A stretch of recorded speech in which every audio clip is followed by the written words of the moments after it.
again, welcome everyone. Thanks so much for coming. Pete and I have had such a great time doing this book club over the last year and now into this year, and we're super excited that Russ is here with us to talk with all of you today.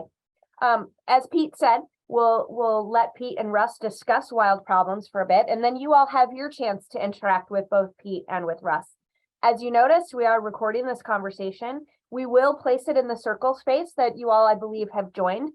So for future reference, if you are unable to join us for one of our live salons, you'll be able to access the video later. And for those of you who are here, you can, of course, still access that video later as well. It usually takes us a few days to get that video into place. Another thing that we'll do over the course of the conversation, I predict that you all will have many references to other books or papers or videos or things that will be of complementary interest to this conversation.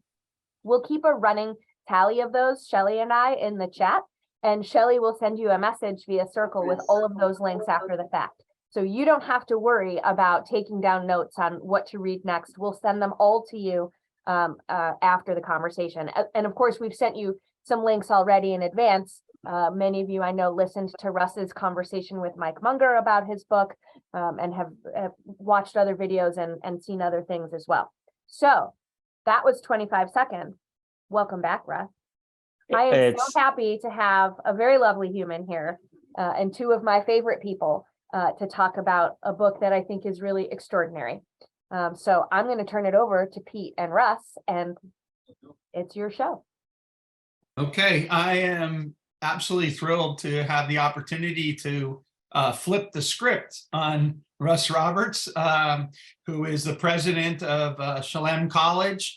And also a senior fellow at the Hoover Institution, and he is a former colleague of mine at George Mason University, where he was a professor of economics. Russ, thanks a lot for coming on here and having a chat with us. It's a thrill to be here, and I'm so grateful for all the support that Amy and Shelley and Liberty Fund have given me over the years, especially in creating and producing and having EconTalk, our podcast, which goes back now to 2006. We're very close to the 17th anniversary of the first episode. And I know the excitement's building across the nation and the world, but more seriously, it's just so nice to see you, Pete. I miss you, and it's great to at least talk a little bit in this format. So, wild problems. It's more than decision-making under uncertainty. It's also more than just difficult decisions that we make. So what do you hope to get at and the message, across about wild problems? Well, we live in an age where people are very focused on data. And I'm a big fan of data, but I'm a big fan of data properly applied. And much of our lives we face decisions where data is not so helpful. And that's hard to face. And I really wrote the book to try to give an idea of how we should think about those kind of problems. I did not point this out, but some reader pointed out to me, or an interviewer, that these are actually the kind of decisions we only make a few times in our lives, unless you're, I guess, Elizabeth Taylor and an old reference there, but whether to marry, who to marry, whether to have children, how many children, what kind of career path to start on, whether to move to Israel to take a crazy job.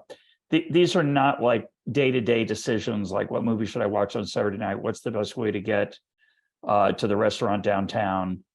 And others where, or what business to invest in, where we use data relentlessly all day long and algorithms to help us think about these things. And so I suggest what I do in the book is give a whole, first I make the case that I think these are problems that are outside the normal ways we make decisions usually. And then I suggest ways that we might think about how to make these decisions. It's not a cookbook. As if you've read it, you realize it's not a manual or a how-to. It's more, what's the most useful way to frame these kind of decisions? Okay. Was EconTalk a wild problem? Well, it's funny. I started it as an experiment. I wanted to see if I could interview somebody interesting once a week. And Amy, I don't know if you remember this, but in the early days, people said, well, you're not going to be able to keep it going for very long because you'll run out of people to interview. I mean, how many interesting economists are there? 10, 20, maybe 50. And of course, I quickly realized that you could interview somebody more than once. Some people had more than one thing they could talk about. Pete, you've been on more than once. That's one solution. The second solution I realized is I don't have to talk about economics narrowly defined. And so it does exemplify, I think, a part of the book, which is that many of the most delightful and satisfying things we do in our lives are not fully planned. I use the contrast, if you remember, from the tourist with an itinerary that they plan in advance versus the flaneur, the person who strolls and explores and walks around town without a clear idea of where they might be heading. And EconTalk would be in that latter category. The idea that I would do it for 875 episodes and counting, the idea that I would interview Bill James, just to pick a random example. I was kind of worried, Pete. I thought we'd end spend the whole time talking about Tom Brady. But Pete and I go back a long way in sports. Tom Brady retired today. I immediately said he needs to come on to EconTalk. And somebody said, I can get to him. Give me a sales pitch. So I'm going to give it a shot. But Pete, you'll like this. My brother said, yeah, he's only retiring from football. He's going to go pitch for the Yankees for 3 years. So as a Yankee fan, I knew you'd like that one. Yeah. Roger Clemens Redux. Anyway, enough inside baseball, literally. Yeah. But to answer your question, certainly EconTalk has evolved in ways I could not have imagined. And I think much in life is like that. And that's to be embraced rather than run from.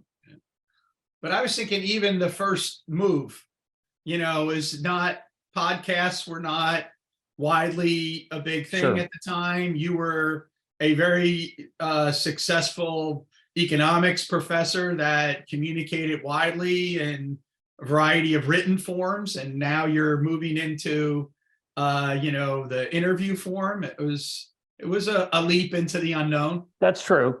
It turns out, it's funny. It's only of interest to me and my close friends and family probably, but I have been an interviewer for a long time, and it took me a while to realize this. I remember being at the AEA convention in San Francisco, and it was 1980 something, and I was at a store with a friend of mine, another economist, and I was interviewing the salesperson, and my friend said, "You're the question box." Yeah, that's awesome. And I realized when I was at WashU, I started a program where we invited business leaders. And I interviewed them, and then our students did Q&A with them, and we produced these nice interview publications. So it's kind of in my blood, I guess. But I think your point is generally a really good one, that it took a little bit of a leap, and I wouldn't have been able to have make it without Liberty Fund support and George Mason's support. The George Mason support was not resources; it was the culture. We had a culture there when I was there, and I'm sure you still do, that educating people about what economics is in the deepest sense is important. And we all embraced that. And no one looked down on anyone who wrote for a popular audience or general audience. And that was extreme. That was and still is quite rare and unusual. It's gotten a little bit more tolerant, I think, the world in that way. But certainly I was brought there because I like to teach to non-academics. And so the idea of doing an interview series was not something that I had to worry was damaging to my situation there. Now, one of the things that I have benefited greatly since 2006 with EconTalk is actually learning about all these interesting new ideas, sometimes in economics, most times outside of economics a lot. But maybe looked at through an economic lens at some point. Yep. And I'm sure that this demand of trying to interview someone every week and having to read their work and everything like that influenced you, so that Wild Problems in some sense is also a byproduct of what you've learned over the last 17 years.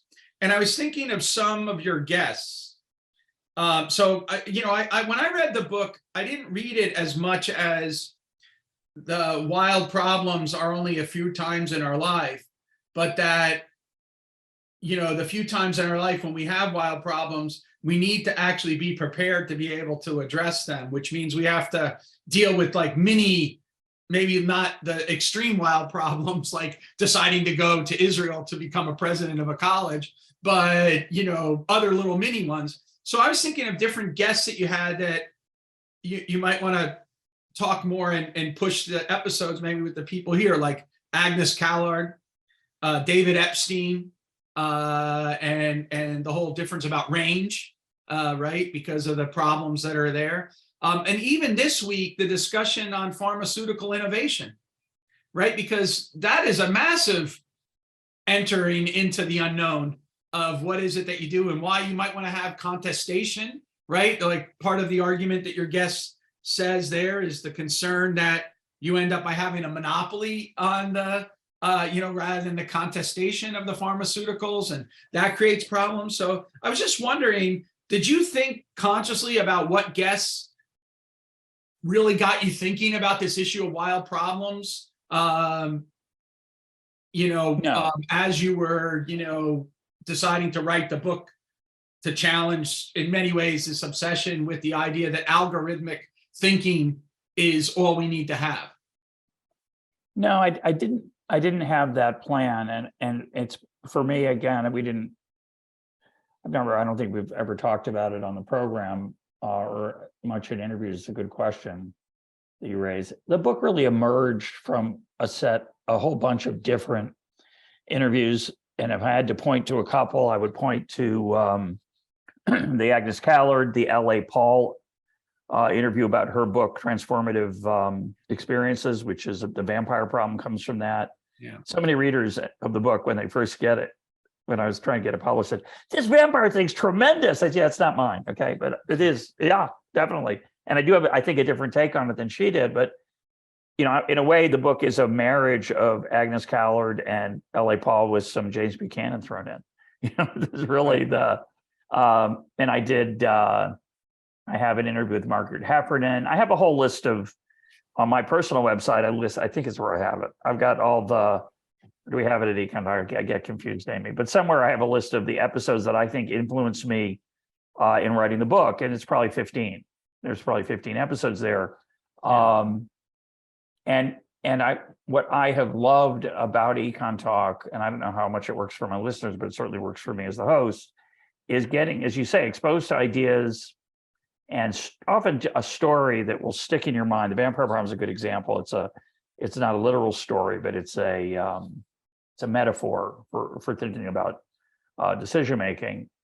The idea that you make a decision you can't come back from sometimes, and that, again, that never came up in any of my economics training or any of my thinking, and then it started to link together with what Agnes Callard said about aspiration, and the idea of aspiring to something. And then I found out that James Buchanan and Frank Knight had a different view of economics, not so much where our preferences are fixed, but rather where we see our lives not so much as maximizing something, but as crafting ourselves. And that whole idea, and then I interviewed Lauren Buckman about his book, which is about art. And just a lot of those things just started to come together. And the book is the result. I don't really have any kind of plan for what EconTalk will do, say, over the coming year. I look for creative things. I did that episode last year with Dwayne Betts, where he read Primo Levi, a Jewish author, and I read Ralph Ellison, a Black American author. And it was fun to exchange ideas about what that was like to read about a heritage of another minority group. Yeah. I wish I could do more of those. They just sort of come into my mind, or a guest might suggest them. But I really just try to read things I think are interesting and I think the listeners would like. We're in the middle of our annual survey. If you haven't voted, Amy, you want to put the link up there to vote. But, one of the common complaints we get is we don't have enough economics episodes. And it's true. Over the last 5 years, 8 years, we do less economics and more, quote, other things. And those are the things that interest me. And, Liberty Fund's been kind enough to let me be on this intellectual journey that, is very much, I think, in consonance with the founder of Liberty Fund, Pierre Goodrich's love of conversation as a way to understand the world. And that's what it is. That's what it is for me. And so I just look for things that I think are cool, and hope you do too. And so I love the fact that you emphasize in your motto curiosity. Yeah. And because I think actually that's the way that I've never had this conversation with you, but I think that the vast majority of people who teach economics teach it wrong. And as a result, they, when you're at a cocktail party and you tell people that you're an economist, they look at you like, they had sour milk and they're like, oh my God, I hated that econ course that I had. One of my responses when I'm snarky about it is, well, that's because you didn't have me as your, principles teacher. And the reason is I think economics is a tool for the curious and it's a discipline for the compassionate. And so that's the way that we should communicate the basic vision of economics, which means it's much broader than the set of problems that most economists do. When I was an undergraduate, I read this book by David Norton called Personal Destinies. And it's a libertarian kind of book, but it's a philosopher. And it's like before Agnes Callard, emphasizing this idea of we're architects of our own life and we have to actually have that. And when I was in graduate school, Lauren Lemansky came out with his book called Persons, Rights, and Moral Community. And in that, he has this whole discussion of what he calls projects that we have. And it's basically like a discovery of the projects that we want to do in our life. And I remember at the time, this relates to a question that was asked before we started here from Ben about the next month's reading. I immediately saw, I thought, okay, so what Lauren is talking about is basically us being entrepreneurs in our own life. We have to actually be alert to the opportunities and, envision in that. And so I have a final insider baseball question about economics to you, which I find fascinating and which you discuss at the very back end of the book when you mention Knight and Buchanan, but also earlier Smith, and especially the theory of moral sentiments. But you're a Chicago economist, trained. One of your first guests was Milton Friedman, right? Yeah. You learned your lessons from Gary Becker-Well, right? About how to do the utilitarian calculus on everything. And so, but over the years, you've had a kind of a journey in which you've relaxed through your, examination of Smith and Hayek and Buchanan and these other people. So how about if we start from wild problems and work backwards to wrestling with a world of scarcity? Do you envision economics and price theory having some things that you would want to emphasize more than in, say, the textbook kind of discussion? Once we have this kind of model of human decision making and the issue associated with human decision making, and let me ask one. So, this is somewhat of a technical question, but it relates to range and the issue of kind learning environments versus wicked learning environments, or thinking about things having to do with fixed parameters versus free parameters. Because a lot of the algorithms, I just was having a conversation on email, not a real conversation, with Tyler Cowen yesterday, because he's going to be giving a lecture at the LSE in which he's exalting the virtues of basically data and, algorithmic thinking, right?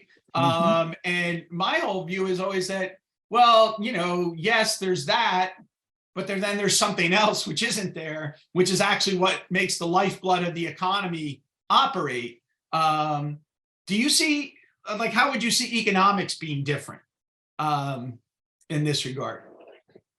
So I thought you were going to ask the question a little bit differently, and so this is what I see from your question, which is that You're more of an Austrian than I am, only because you're more educated than I am. I have not read a fraction of the Austrian economics that you have read, but I understand that in Austrian economics, the entrepreneurship and the discovery process is at the center of the economic system and the economic way of life, the economic life, the commercial life, the entrepreneurial life. And I'm sort of suggesting in my book, but I hadn't thought about it before, that life is a discovery process more than we often appreciate. That's one thing I want to say. Secondly, I want to say something about how I think about economics now, and you and I can have a conversation about this in more depth off air. I'd like to have that, but quickly, when I was trained, I saw economics applying to everything. That's the way I was trained.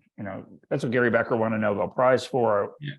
Was applying the maximizing calculus of economics under scarcity, under constraint, to everything, whether it was crime or marriage or the family, things that were traditionally seen as the purview of sociology or anthropology or psychology. And in fact, Pete, I don't know if we've ever talked about this, but I went to a little conference that was celebrating Becker's work in Chicago. I don't know what year this was. I'm going to guess and say it was around 2000. And he was asked a question, and there was a bunch of papers presented. Then afterwards, Gary did a little bit of a Q&A, and somebody asked him which economist influenced him the most. And his answer was Adam Smith and Alfred Marshall. And I almost, at the time, I thought it was a joke. How could Adam Smith be any living economist's most influential person? And now I realize, having read the Theory of Moral Sentiments after that his whole paper, The Theory of Social Interactions, was an attempt to squeeze Smith. This is the way I see it. I don't know if he saw it this way, but was an attempt to squeeze the Theory of Moral Sentiments into a modern economics framework. And that's remarkable. It's fascinating to me, but I don't think of it that way anymore. And I used to see that lens, those glasses. I thought you should use them to look at everything. And now I've shrunk the field of view down to a very small part of the human experience. And I see the issues of belonging and yearning and transcendence and dignity and being lovely, the Smithian concept of being lovely, as much more at the center of the human experience than when I learned at Chicago. I haven't rejected it. I still think price theory is a powerful tool, but it obviously only applies to a small part of our lives, an important part, a part we all care about. We spend a lot of hours in that commercial world, but I think applying it elsewhere is a bit too sterile outside of the hands of a few people. I mean, Becker was a master at it. If you go back and read Last Inside Baseball for the rest of the gang here, if you go back and read the Economics of Discrimination, you'll read a very thoughtful, nuanced way to use data to answer questions that really can't be answered by data, but we'll do the best we can.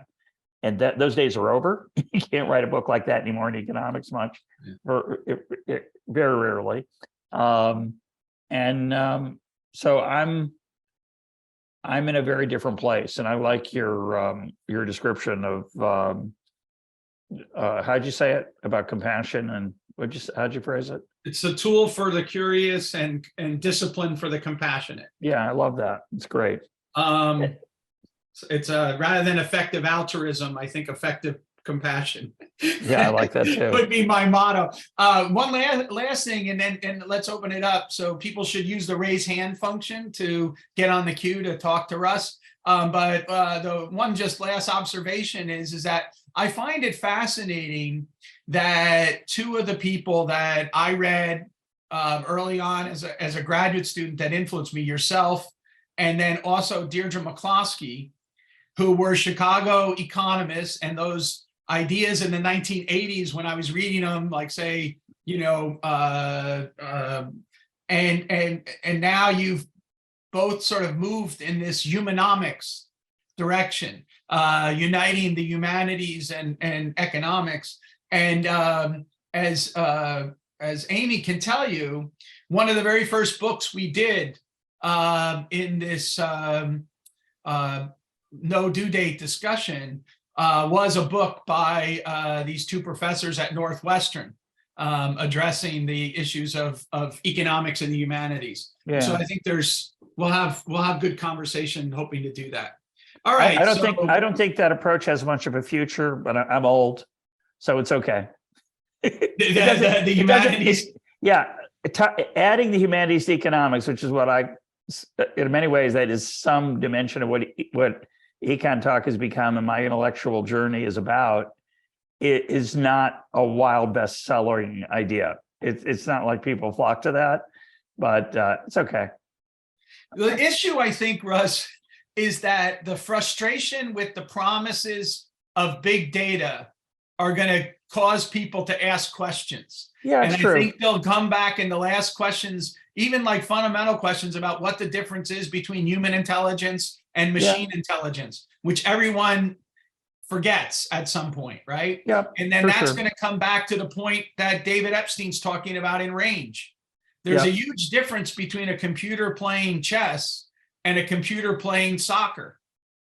A computer cannot mimic Ronaldo in soccer. The best robot in the world still does not have that kind of ability. And the reason is because Ronaldo's dealing with wicked learning environment and processing information in an absurd, but you'd think a computer could do that, and maybe it will someday, but I think your basic point is right, that there is a bit of a backlash, I think, against the big data obsession and the tech, I call it, tech utopianism, that we just need better technology to perfect the human experience. Yeah. Okay. All right.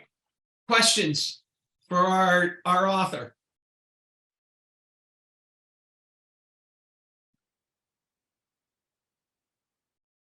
Kevin, go ahead. On him? Yes, hello. Nice to be speaking with you, Russ. Let me say at the outset that I was very receptive to the message of your book. Something my wife has heard me say to death many times throughout life is that when it comes to life plans, I learned in life that I don't really try to have plans anymore. At the strongest point, I have notions rather than plans, because at some point I realized that I'd had plans and I had aimed to be at different points in life, but at no point when I looked at where I was did I get to that point by aiming. I kind of ricocheted my way there, and that the problem with plans is that in order for them to work, everything has to go according to plan, which never happens in the real world. So yes, I have notions, but another thing that has occurred to me in thinking through the issues of this book is that sometimes I think wild problems might be invisible to people just because they might get lucky. So somebody might be at a decision point that is a wild problem, and maybe they read the big data books and they go through an algorithmic decision-making process, or they go ahead and do their checklist and they make their decision on that basis, and it just happens to work out beautifully for them.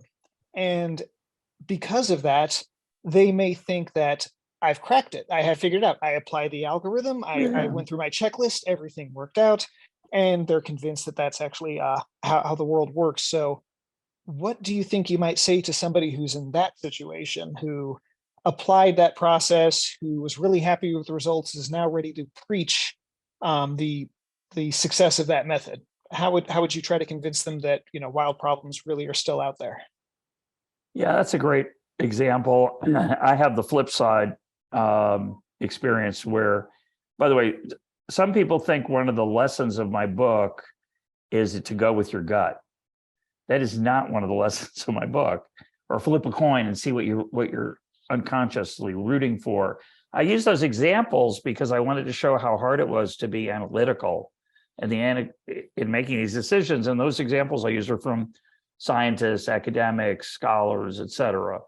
I do think there is a danger at both ends of the spectrum between thinking you've got an algorithm that works, and also thinking that you have intuition that works. As I get older, I find myself trusting my intuition, but my intuition is not more than I used to, but it's not like what I would call a snap judgment, right? One contrast to an algorithm or a pro-con list would be a snap judgment. It's not so much that, it's chewing on a decision, letting it marinate. And I don't know if you heard my episode with Patrick House, but it was a rather extraordinary story he tells in that episode, where he talks about the guy driving in Iraq, I think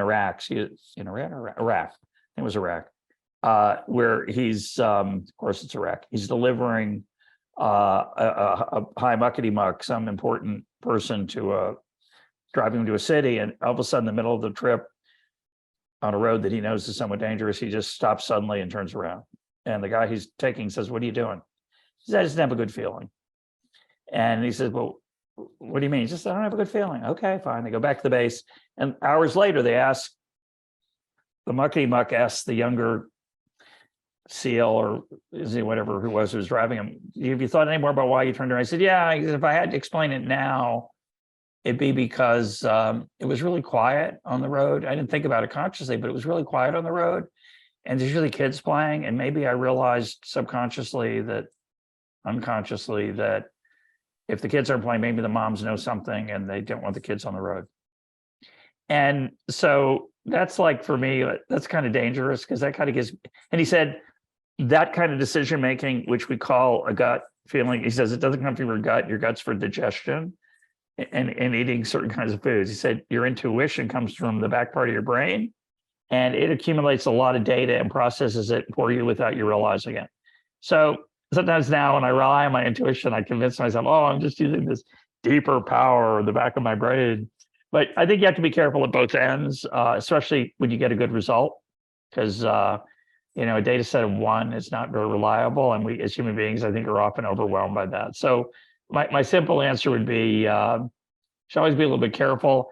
Yeah, I didn't emphasize enough in the book. I think it's really useful to get counsel, to talk to people about your decisions if you can.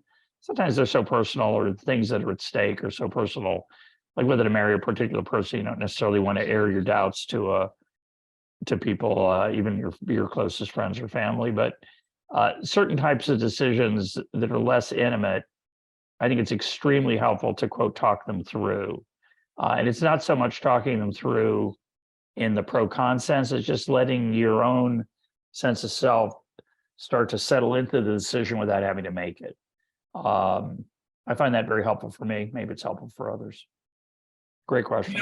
Russ, I don't know, did you ever do an interview with Rizzo and Whitman on their Escaping Paternalism book? No. Yeah, which responds to behavioral economics? Because at the end of the day, that's their argument about what behavioral economics could maybe be, which is actually like advice, but not a guide to policy, right? Yeah. So you can, that kind of thing. Yeah. Nice. Ryan.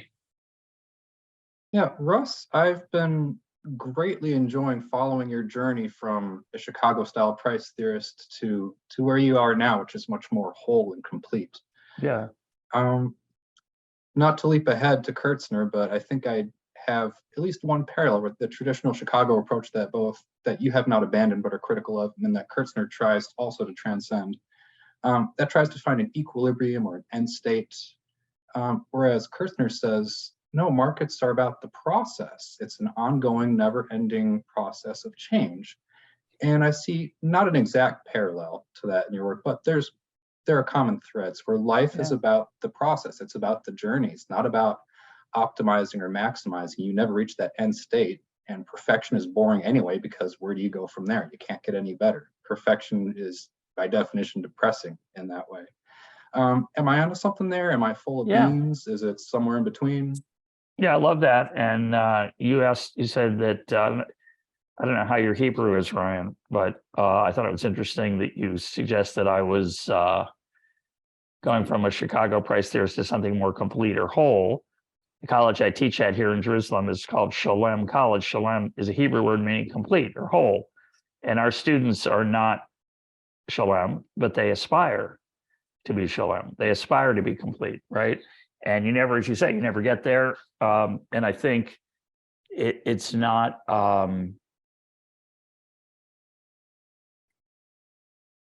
It's not. It's a different perspective and framing, because the more mathematical framing that is the sort of the normal economics framing is about getting to an answer, the best under the circumstances. And many times in the book, as you know, I say it's not attainable, and it's a mistake to even look for it. It's dangerous. And that kind of conclusion, a lot of people hate that, by the way.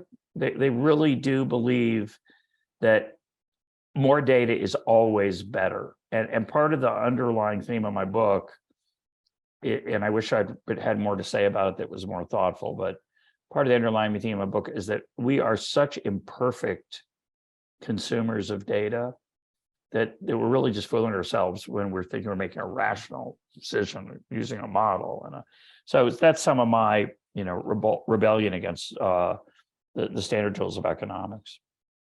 I love the chapter, privilege your principles. And you have a quote in there that says, related to Ryan, say, we are in the process of becoming. So give some thought as to what you desire to desire. Yeah. Very, and I took, I learned that, it's interesting. I learned that from Angela Duckworth indirectly.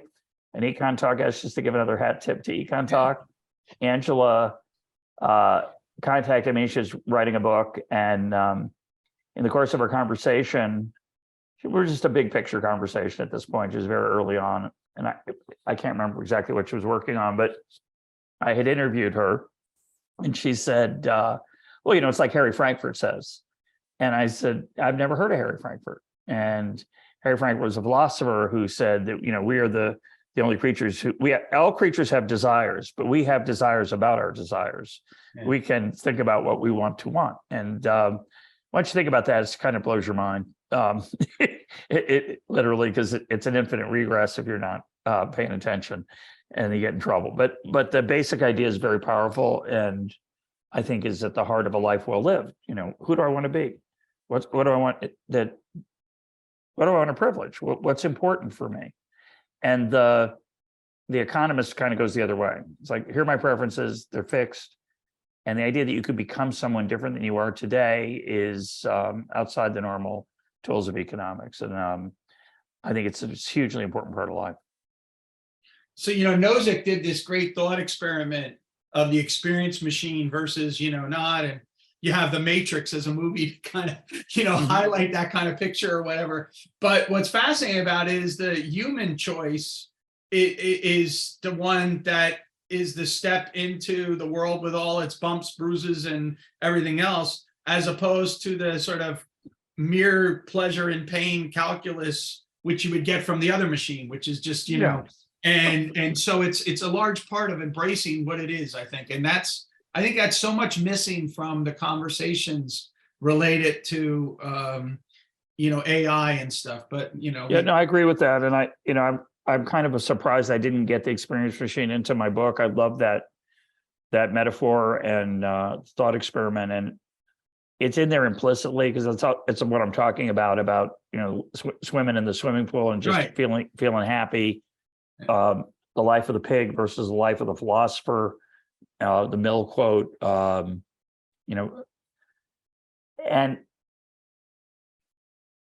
it's I think it's the central question probably of the next, I want to say the next 50 years, but it's probably the next 6 months. Like, how much time do you want to spend on this? Yeah. I spend a lot of time on this. I love it when I get this thing that says, your screen time this week was down 12%. I'm thinking, yeah, that's because I, lost my phone. It's almost never because I thought, oh, I should talk to a human being. And I think as we increasingly find ourselves in the Soma, Aldous Huxley, Brave New World of this seductive device and things like it, we have to decide whether that's our human, it's really, this is the experience machine, right? I'm sitting there by myself letting stuff come at me. I do some back and forth via Twitter and email, but I'm fundamentally stepping out of the real world in a certain dimension when I'm living on social media and online. And ChatGPT just takes the stakes up another notch. And we have to think about who we want to be. And I, as many of you know, I keep the Jewish Sabbath, so at least for 25 hours a week, I'm talking to human beings and socializing with them, and I'm praying with them and singing with them and eating with them. And I still think I spend way too much time on this device. So, and I'm old. And I think young people find that vaguely disturbing, that I'm concerned about that.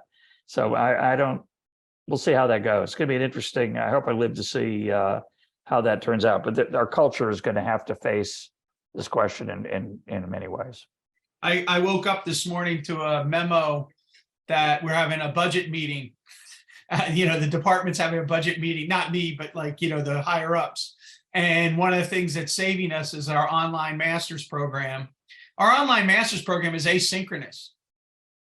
You never see anyone. You just post the stuff. You're like a curator. And then the thought was, we need more of that in the undergraduate. And we might even think about doing that for our PhD program. I mean, sure. So why not? It's lower cost and people can be, and all these things like that. And it's like, how is that going to change the way that we educate people and everything? So anyway, it's a big challenge. Victoria? Thank you for the book, Russ. It's just beautifully written and I really enjoyed it. Thank you. So early on in the book, you sit Darwin down and you say, you're going to experience this amazing play. And then you go on to take us, to watch your play. And I just have a question about the different people you bring into it and how they sort of fit into your thinking. Early on, you bring in, friends and the role of friendship and people who share, like-mindedness. And you bring up the Chesterton fence, which implies a group of people that came before us and perhaps were thoughtful in what they did and perhaps haphazard. You talk a lot about marriage, and not like the marriage Darwin is facing an unknown, but like a long and experienced relationship that's gone through a lot of ups and downs. You bring up, academic people that believe in a liberal arts education and in that philosophy. And then lastly, you just mentioned, the importance of moving to Israel from a religious faith standpoint. You wouldn't have just moved anywhere. So I guess it's more of a framing question. Do you view these different sets of people as sort of on the curtains looking at you in the play? Are they actors? Are they participants? Or are they sort of part of the set, the lighting and the backdrop? Are they atmospheric and nudging and pushing? Or are they actually participating in your decision making? So I hope that makes sense. Yeah, well, there's a lot there. I'll let me try to react to it. Thank you. Provocative way to think about it. I'm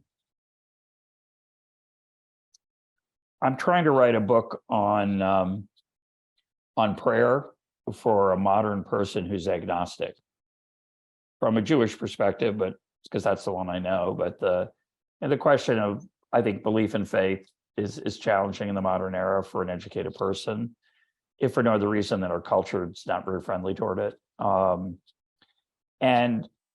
also because it's just by its nature hard.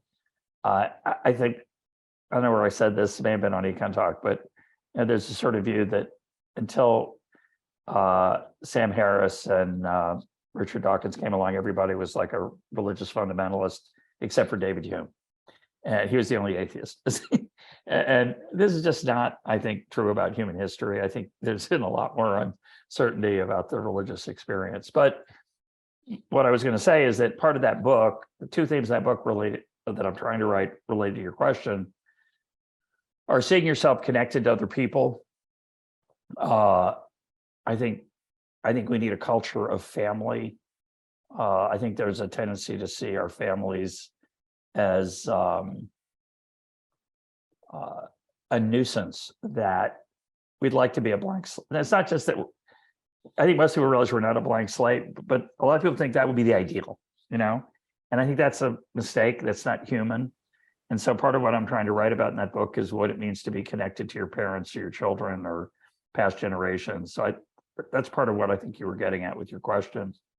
The other thing I wanted to say about the stage and the scenery and the players, I talk about a little bit in the book, is that, and again, this is related to the next book, a lot of, for me, of what it means to grow up is to transcend yourself.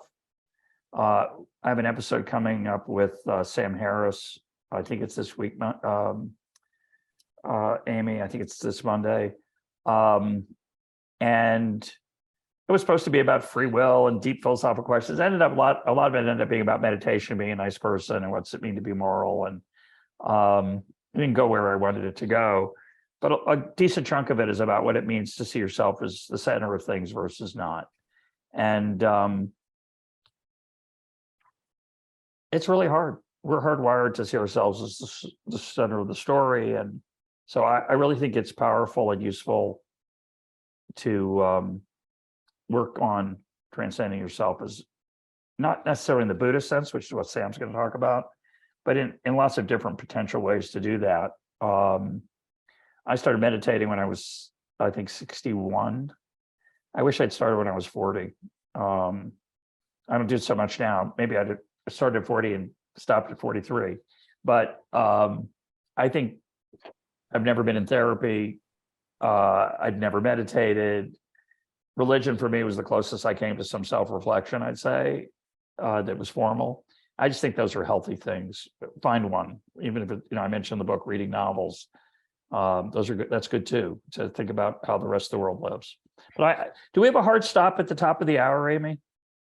It's soft stop. It's a soft stop, but we try to respect your time, Russ. So I see 3 more people have questions. I'd like to get to those 3. Yeah. So I was just going to make the comment, Russ, that I think that your book has many gems of wisdom in it that I hope people draw out of it. And I thought one of them was on being a parent, bringing you closer to your parents. Yeah. Which I thought was a really pretty amazing actual insight. So, Cameron. Hello, everyone. So I want to give a quick disclaimer. This might be a little bit too insider baseball, but I'm going to shoot for it anyways. I'm an economist that works in the private sector. One of my favorite guests of yours was John List, because he and I actually both worked at Uber and Lyft at the same time. Wow. I was in my time between both companies for almost 7 years, but we were on different teams. While I think List does a really good job with insights on scale, not all problems have scalable solutions. I've got a project that I've been working on for the past year that's kind of been focused on detailing differences in decision-making frameworks for these 2 types of problems. On the one hand, the narrow utilitarianism that you point out, the traditional max U, helps with tame problems, I think. Those are the ones that have scalable solutions. Mm-hmm. On the other hand, I think insights from mainline economics like dispersed knowledge, judgment under uncertainty, transactions costs, those help with decision-making for those wild, unscalable problems. Nice. I wanted to kind of just get your general reactions and thoughts or an idea on this, if you have anything whatsoever. I like that a lot. I don't have any. I have to think about that. I haven't thought about it. I think, and you should send me something if you want, or if you can, that you're writing about it. I would emphasize. I certainly want to say that traditional economic tools are very powerful for lots of things. I don't want to denigrate those in any way. This sort of what Pete has called mainline, the transaction costs and other things. It's interesting. When I was growing up as an economist, I was a snob, and I thought that the way I was trained and what we would call the mainstream part of the profession, which was more mathematical and more formal, that was closer to real science. And the people who are doing like narrative, what we might call prose, that was just fooling around. And I have a bit of that still left in me. There are a lot of people I don't appreciate, and I say that in the literal sense of the word. They don't resonate with me, who write what I would call prose economics. I have trouble learning from them. It's not that I think they're wrong or that they're styles where I just struggle to absorb their lessons. I think it'd been better if they could have been EconTalk guests. I probably would have gotten further with them. But I have to think about that. It's a great, very interesting question of what these weren't. I would call them sort of the difference between a craft and a science. Correct. Right? People think of economics as a science. I don't think it is, and I think it's dangerous to treat it that way. I think of it more as a craft and as a price theorist rather than a microeconomist. To give an inside baseball example, I'm much more into the intuition underlying economic insights, the curious part that Pete talked about, than I am about the formal solutions, which I don't learn much from. But that's an interesting idea. Stay in touch. Thanks. Constance? Yes, good morning, Russ. Hey. And thanks so much for the opportunity to speak to you. I'm particularly interested in one word, and it really isn't a word, it's a magnificent concept that you used on page 52. And it's the idea of Eudaimonia. And I know that you utilize that as the basis really for your discussion about flourishing. And Russ, I was really interested in understanding how you came about using this rather unusual concept that isn't used very often at all in the literature. So I think it's from Aristotle. I hope it is, because that's what if anybody can verify that, raise your hand physically. Is that true? Yeah. Yes. Here at Salon, we read Plato and Aristotle and Homer in the first year before, and some other things. We read the Jewish Bible, the Christian Bible, the Quran, the Talmud, all from a non-religious perspective, in attempts to help our students understand where they've come from as students, as children of the West and of Jewish heritage. So when I was applying for the job, one of my children said, "You can't go work there, Dad. You haven't read any of those books." So my understanding of Aristotle is so disappointing. Down the hall, 5 doors from me, is our Dean of Faculty, Leon Cass, who I think is probably one of the best teachers of Aristotle in the world. And I haven't, he doesn't teach it here formally, but he could if our students had better English. But he is, I ran that by him, my treatment of Eudaimonia, to make sure I was in the right ballpark. And but the point that I think is important is so that's just sort of humor. But the point that's important is that I think economics is focused inevitably on material well-being, and material well-being is very important. And good economists understand that it's not the only thing, that there's much more to life than material well-being and what can be measured and what can be, quantified. But flourishing is a deeper idea. I did an episode with Nobel laureate Edward Phelps. He wrote a book on flourishing. It's funny, I did not go back and read that book when I was writing mine. I probably should have, and it probably influenced me in non-conscious ways. But this idea that we don't just care about GDP is kind of obvious. I mean, like I said, any good economist knows that. But then what is it? And I like to think of it naturally. I can't help myself through the eyes of Adam Smith. To flourish is to be loved and to be lovely. It is to be respected, admired, praised, that you feel like you are seen. And the modern economy, it's really kind of interesting that, if you've seen the movie Modern Times by Charlie Chaplin, Modern Times is a brilliant satirical look at the industrial machine of capitalism. Yes. And I think he missed the point. Obviously, I don't think that he looked too narrowly at the monotonous aspects of working on an assembly line, and didn't appreciate that transformation that we made from agriculture to manufacturing, now the information economy, gives us a chance to flourish in a way that goes way beyond human beings as tools. human beings as machines, right?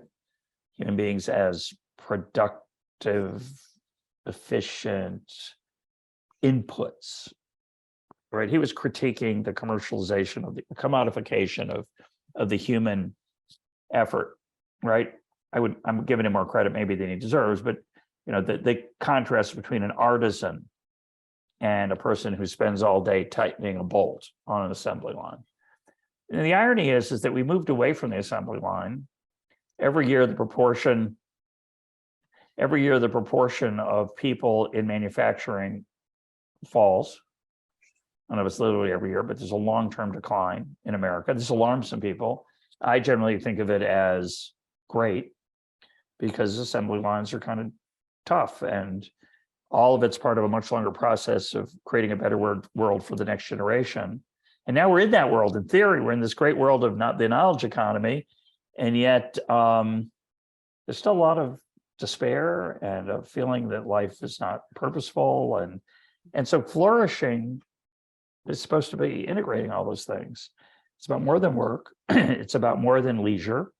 It's about how, again, you craft yourself as a human being to use your gifts to create a meaningful life. And we don't really position I don't think our children very well for that. We position them really well for getting a good SAT score. Yeah. That's kind of a lost opportunity in my view. So it's a great question. All right, one last question, Ruthie. Did I say your name right? You did. You got it Okay. right. My question somewhat happily is related to the last couple of sentences on flourishing. I've been grappling a lot with the philosopher and the pig, and also the introspection versus sampling. And as it happens, I ran across this great Hume quote. I think it's at the end of the treatise, where he's just like, "Oh, I've been introspecting too much. I got to go out and get back into the world. And then when I do, I get back and I'm refreshed." And I realized I was sort of way too deep down the rabbit hole. And I see there's a similarity or a crossover there, but I can't quite put my finger on it. And so I'm wondering if you've thought about that, or, maybe I'm just conflating and I'm sort of spinning myself in my own rabbit hole. And I wanted to get your thoughts on sort of those two. I'm not sure how to think about that. We had a faculty meeting here at the beginning of, I think it was last year, so about a year and a half ago. And one of the philosophy professors said,